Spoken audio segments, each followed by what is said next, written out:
It is Christmas Eve, 1945.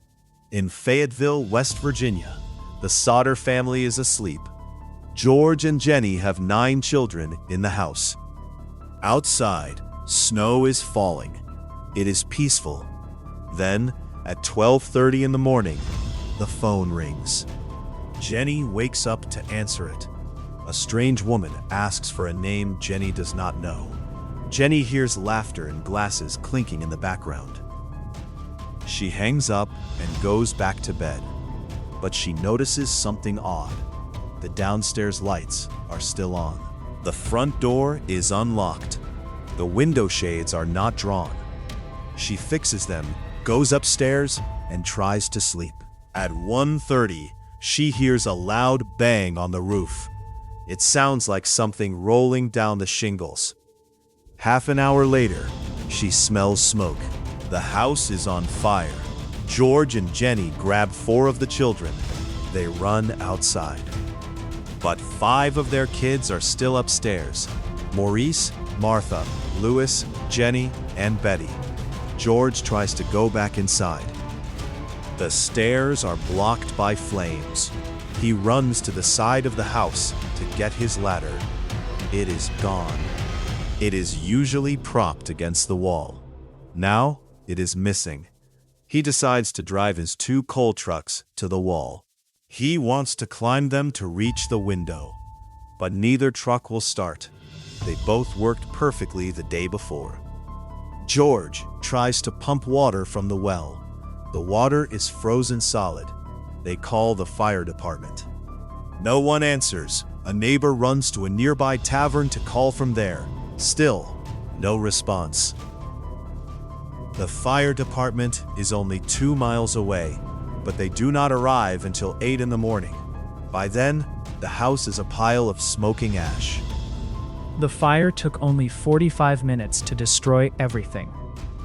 The parents are devastated. They assume their 5 children died in the flames. But then, the search begins, and things get very strange. A professional search of the ashes reveals absolutely nothing. No bones, no skulls, no teeth.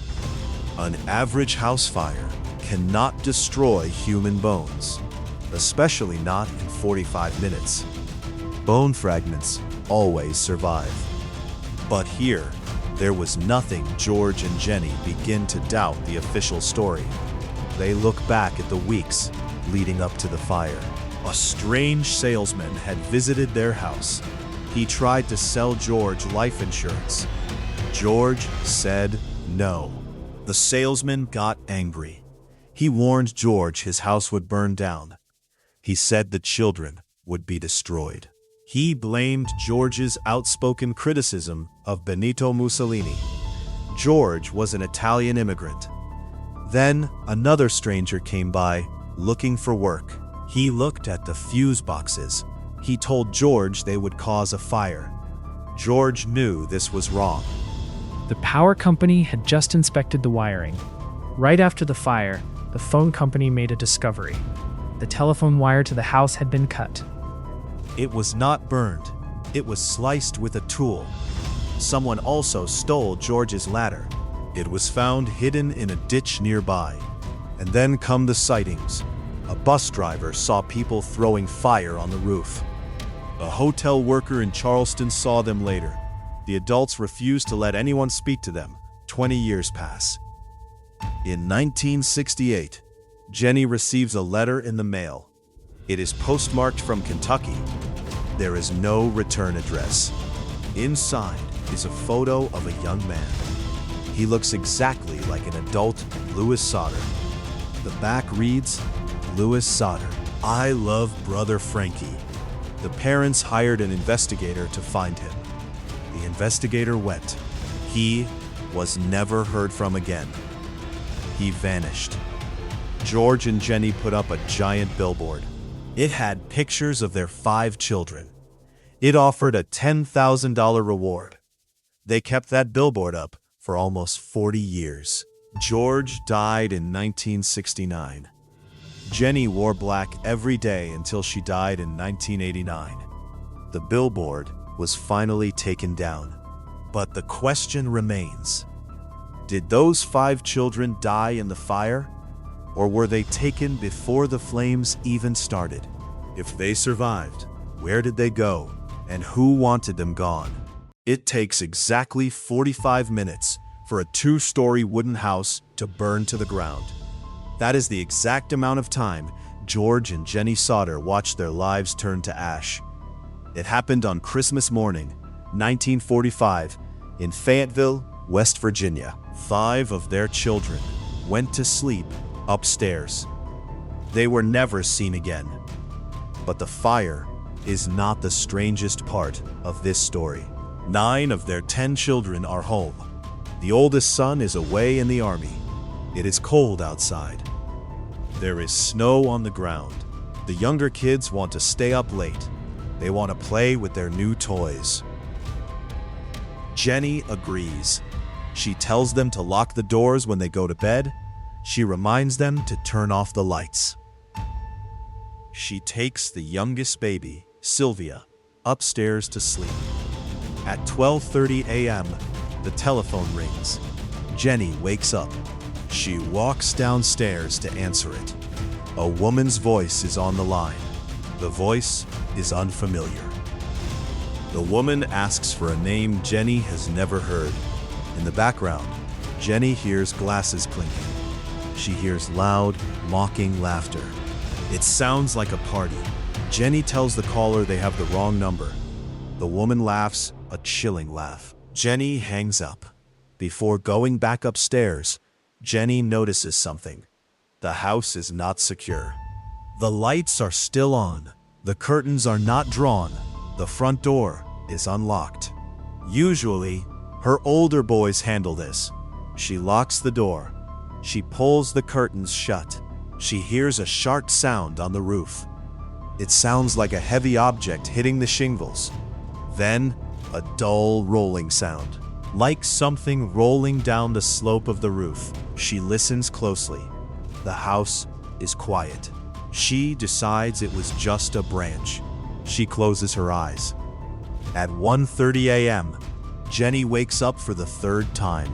This time, she smells smoke. It is thick and heavy. It burns her throat. She runs out of her bedroom. She sees fire. It is climbing up George's office wall. The fuse box is throwing sparks. The fire is moving incredibly fast. Jenny screams for George. They grab the baby. They yell for the older kids downstairs. John and George Jr. wake up. Marion wakes up. They run out into the freezing night air. But 5 children are still upstairs. Maurice is 14, Martha is 12, Louis is 9. Jenny is 8, Betty is 5. George runs back inside. The staircase is blocked by roaring flames. He cannot climb up. He runs back outside. He must find another way. He needs his ladder. He always keeps a tall ladder against the side of the house. He runs to the spot. The ladder is gone. Someone has moved it. George does not panic. He has another plan. He has 2 large coal trucks parked in the driveway. He can drive one of them next to the house. He can climb onto the roof of the cab. From there, he can reach the upstairs window. He hops into the first truck. He turns the key. Nothing. The engine is dead. He jumps into the second truck. He turns the key. Nothing again. Both trucks worked perfectly yesterday. Now, both starters are dead. George runs to the rain barrel. He hopes to throw water on the flames. The barrel is frozen solid. There is no water. Marion runs to a neighbor's house to call the fire department. The operator does not answer. Another neighbor tries to call from a different phone. Still no answer. Finally, a neighbor drives to the fire station in person. The station is only 2 miles away, but the firemen do not arrive until 8 a.m. It has been 7 hours since the fire started. By then, The house is just a pile of smoking ash. George and Jenny are devastated. They assume their 5 children are dead. But when the fire chief searches the ashes, he finds something impossible. There are no bones, no skulls, no teeth. A standard house fire does not get hot enough to destroy human bones, not in 45 minutes. Where did the children go? Who moved the ladder? Why did the trucks fail to start? The answers point to something far worse than a fire. Imagine waking up at 1:30 a.m. on Christmas morning. Your house is on fire. You scream for your children. You run outside into the freezing West Virginia air. You look back. The roof is collapsing. 5 of your kids are still inside. You try to save them. You look for your ladder. It is gone. You try to start your 2 trucks to drive them closer to the windows. Both trucks worked yesterday. Tonight, they are completely dead. You watch your home burn to ash in 45 minutes. You assume your children are gone. But when the sun comes up, the real nightmare begins. The fire department finally arrives. It is too late. The home is a smoking crater. The fire chief tells George Sodder his kids are dead. He says the fire cremated them. But George knows something about fires. He is a businessman. He runs a trucking company. He knows how materials burn. He looks at the ruins. There are no bodies. There are no skulls. There are no teeth. Think about that. 5 children, ages 5 to 14, their bodies cannot just vanish. A standard house fire does not reach the temperature of a crematorium. A crematorium needs 1800 degrees for 2 hours to break down bones. Even then, fragments remain. The Sodder house burned down in less than an hour. George contacts a local pathologist. The expert is clear. Bones do not disappear in a simple house fire, especially not the bones of 5 different people. Teeth survive almost anything. They are the hardest substance in the human body. Yet the searchers find absolutely nothing in the debris. No smell of burning flesh. No organic residue. Just wood ash and melted metal. The state police closed the case anyway. They issued death certificates. They blame faulty wiring. But George knows the wiring was fine. He just had the house rewired. And he remembers the man who came to his house a month earlier, a salesman trying to sell life insurance. The salesman got angry when George refused. He told George his house would go up in smoke and his children would be destroyed. It gets weirder. 4 years after the fire, George cannot sleep. He decides to excavate the basement himself. He brings in a professional pathologist named Oscar Hunter. They dig through the dirt. They find a few small objects, a dictionary, some coins, a couple of kitchen utensils, and then they find something else.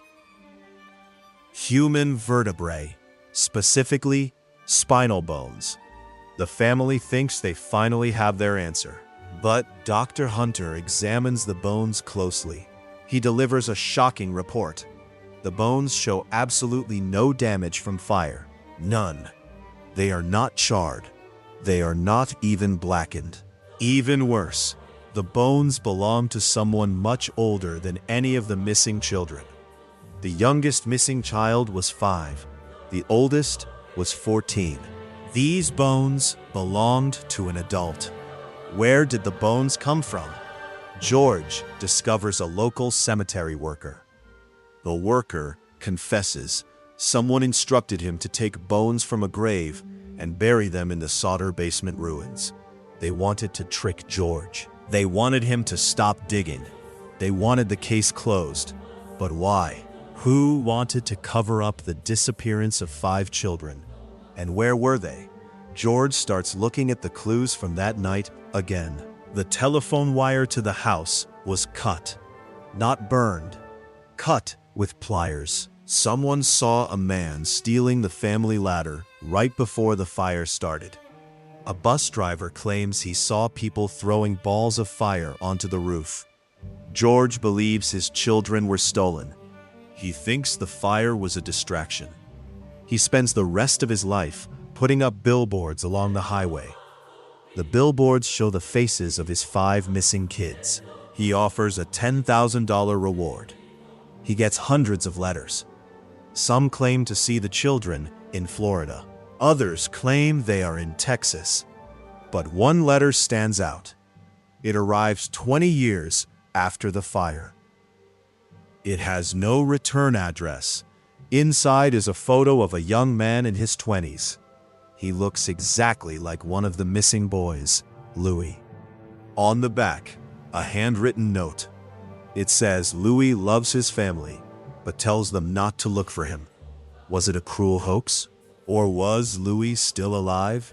George dies in 1969 without ever knowing. The billboards are gone now. The basement is covered in grass. But the question remains, if those 5 children died in that fire, where did their bones go? Look at the billboard on Route 19 in Fayetteville, West Virginia. It stays up for 40 years.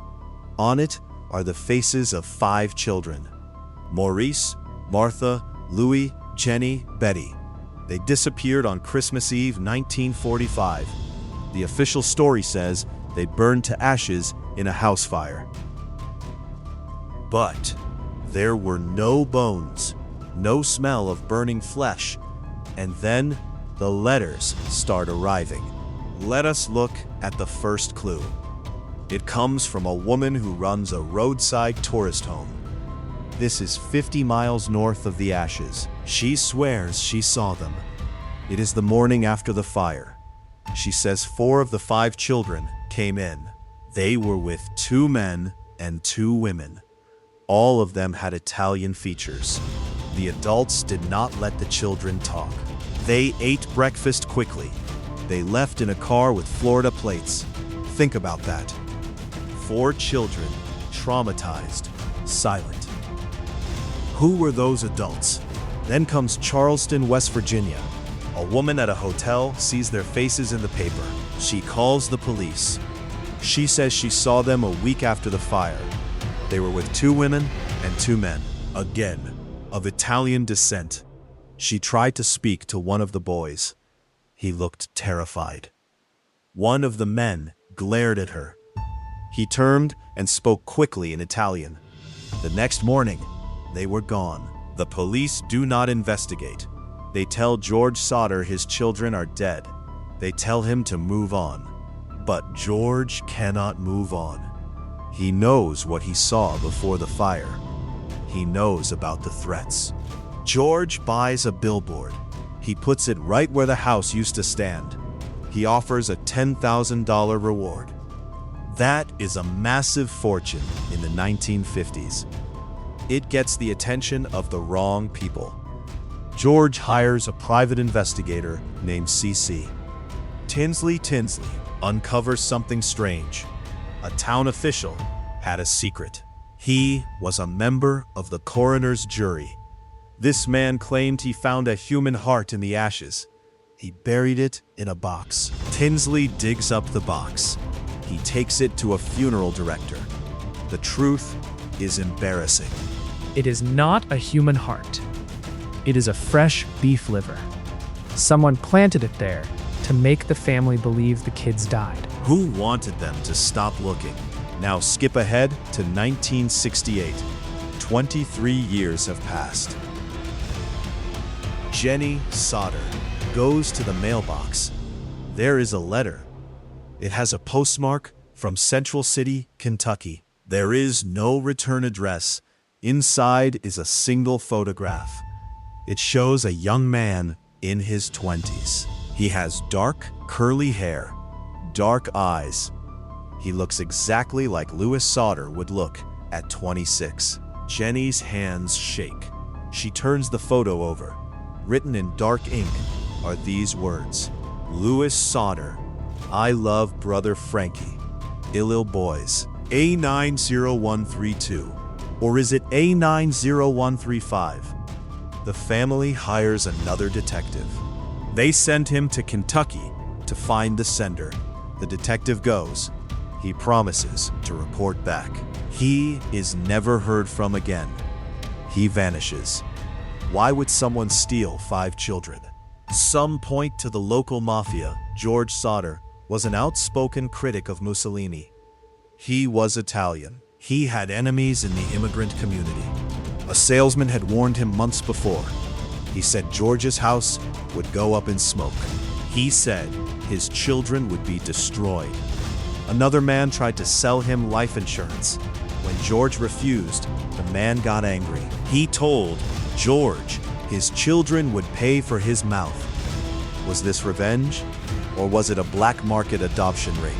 In the 1940s, children were bought and sold.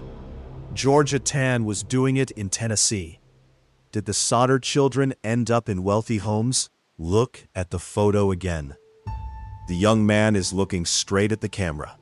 He is not smiling. He looks like he has a secret. Is he trying to send a message, or is this a cruel joke?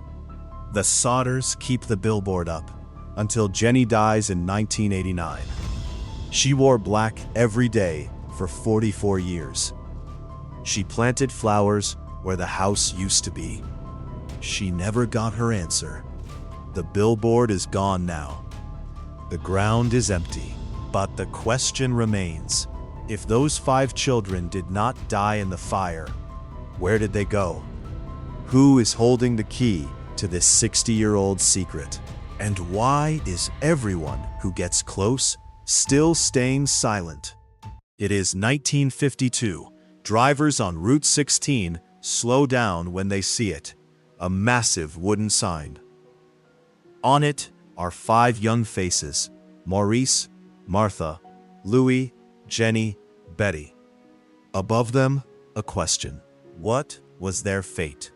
Below them, a $10,000 reward. In today's money, that is over $100,000. George paid for it out of his own pocket. He kept that sign up for 30 years. He painted it. He cleared the weeds around it. He stood near it, watching the cars go by, waiting for someone to stop with the truth. The state of West Virginia said his children died in a fire on Christmas Eve, 1945. They closed the case. They called it an accident. But George knew the math did not add up. A typical house fire does not vaporize human bones in 45 minutes, especially not 5 sets of bones. The fire chief, F.J. Morris, told George they found no remains. But then, Morris changed his story. He claimed he found a human heart in the ashes. He buried it in a box on the property. George did not buy it. He hired a private investigator named C.C. Tinsley. They dug up the box. Inside was not a human heart. It was a fresh beef liver. The fire chief eventually admitted he buried it there to convince the family the children had died, hoping they would stop investigating and let the town move on. That lie only fueled George's obsession. He turned his home into a command center. He covered the walls with maps, letters, and photographs. He spent every dollar on investigators. He followed every single lead, no matter how wild it sounded. One lead took him to a hotel in Charleston. A woman claimed she saw the 5 children with 2 men and 2 women of Italian descent a week after the fire. She said the adults were hostile. They would not let anyone speak to the kids. George drove there. He interviewed the staff. He found nothing. Another lead came from a magazine. Someone sent him a clipping showing a school photo from Florida. One girl in the back row looked exactly like his daughter Betty. George drove all the way to Florida. He knocked on doors. He found the school. He tracked down the girl's parents, only to realize it was a dead end. The girl was not Betty. But George kept going. He wrote letters to the FBI and the governor. He believed his children were taken because of his views against Benito Mussolini. George was an Italian immigrant who did not hide his dislike for the dictator. Weeks before the fire, a visitor warned George that his house would go up in smoke and his children would be destroyed. Then came 1968. 23 years after the fire, a letter arrived in the mail. It was addressed to George's wife, Jenny. It had a postmark from Central City, Kentucky. But there was no return address. Inside was a single black and white photograph. It was a picture of a young man. He looked to be in his early 20s. He had dark, curly hair, dark eyes, a strong jaw. He looked exactly like Louis Sodder would have looked at that age. On the back of the photo, someone had written a cryptic message in dark ink. It read, Louis Sodder. I love brother Frankie Illil Boys, A90132. The family was stunned. They hired another investigator and sent him to Kentucky to find the young man in the photo. The investigator took the family's money, went to Kentucky, and was never heard from again. He vanished. George did not wait. He got in his car and drove to Kentucky himself. He showed the picture to locals, shopkeepers, and police officers. Nobody recognized the man. George returned home empty-handed, his heart broken once more. He died 1 year later, in 1969. He never got his answer. Jenny Sodder kept the billboard up. She wore black every single day for the rest of her life. She planted a garden where the house once stood. She tended to the flowers, waiting for a knock on the door that never came. She died in 1989. The billboard is gone now, but the question remains: who sent that photograph? And where did the 5 children go? 80 years is a long time to keep a secret. But in Fayetteville, West Virginia, the silence has lasted since Christmas Eve of 1945. You go to sleep on a cold night. By morning, your house is gone. And so are 5 of your children: Maurice, Martha, Louis, Jenny, and Betty. Their names are frozen in time. The official report said the fire destroyed everything. It said the heat was so intense it burned the bones to ash. But fire chiefs and bone experts disagreed. A typical house fire does not burn hot enough to destroy human bones completely, especially not 5 bodies. The family knew this. They refused to accept the official story. George Sodder used his tractor to bulldoze dirt over the ruins. He wanted to turn the site into a memorial garden, but he also wanted answers.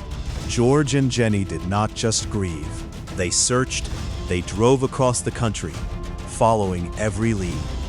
They heard rumors of their children being seen in Florida, Texas, and even in a hotel in Charleston. George once drove all the way to New York after seeing a school photo. He swore one of the girls was his daughter. He was turned away. The frustration was constant.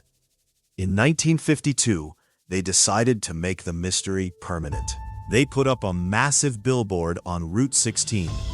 It had the pictures of all 5 missing children and offered a $10,000 reward.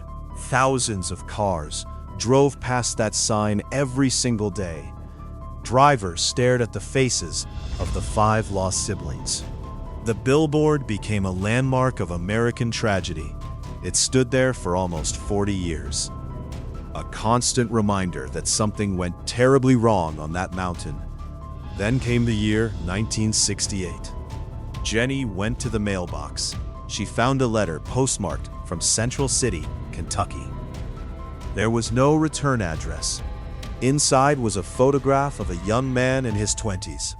He had dark, curly hair and straight eyebrows. He looked exactly like Louis would have looked at that age. On the back of the photo, someone had written a strange message. It said, "Louis Sodder, I love brother Frankie, ill boys." A90132. The parents were stunned. Was this Louis? Was he alive? They hired a private detective to go to Kentucky and find the man. The detective took their money and left. He was never heard from again. He never reported back. He simply vanished into the same void that took the children. George Sodder died a year later, in 1969. He passed away without ever knowing the truth. After his death, Jenny kept the billboard up. She wore black clothes every single day for 30 years. She kept the memorial garden immaculate, planting flowers in the dirt that covered the ashes. Jenny died in 1989. Only then did the billboard come down. The last surviving sibling, Sylvia, spent her entire life trying to solve the case. She was only 2 years old on the night of the fire. She remembered the heat. She spent her adulthood working with investigators and online forums. Sylvia died in 2021. With her passing, the last direct connection to that night was gone. Today, the property is just a quiet patch of land. The trees have grown back. The road is still there, but the questions remain. If the children died in that fire, why were no bones found? Why did the telephone wires get cut? Why did the ladder go missing from its usual spot? Why did the family truck refuse to start that night when it worked perfectly the day before? Some people think the Italian mafia took them.